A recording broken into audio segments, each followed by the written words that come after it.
écoutez le bulletin d'information de Radio M. Bienvenue à tous.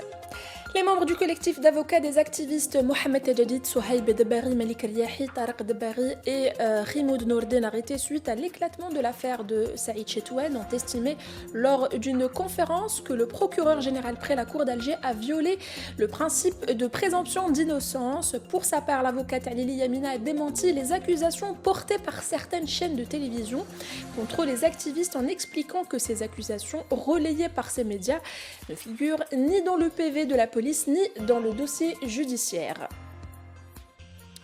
La grève des employés de la Poste se poursuit. Le nombre de bureaux de poste qui observent ce mouvement a connu une hausse aujourd'hui, notamment à l'est et au centre du pays. La grève a été largement suivie aujourd'hui mercredi dans les wilayas de l'est. Le taux de suivi de la wilaya de Béjaïa, par exemple, a dépassé les 90%.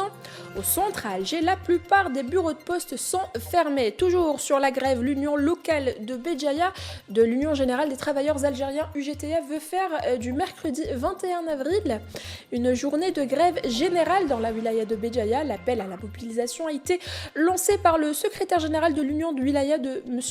Abdelaziz Hamlaoui devant le palais de justice de Béjaïa où se tenait un sit-in des travailleurs de Numilog licenciés en raison de leurs activités syndicales.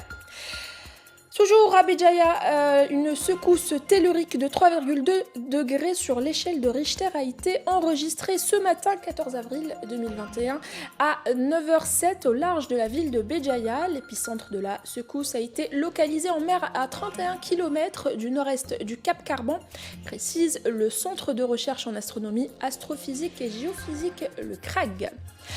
L'ambassade de France en Algérie a démenti hier, mardi, dans un communiqué, toute ingérence de l'ambassadeur de France, François Gouillette, dans les affaires politiques algériennes.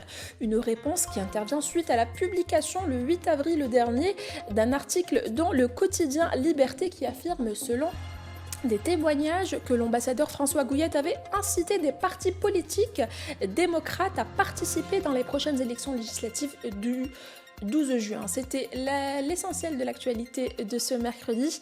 Retrouvez plus d'informations sur radio-du6.net.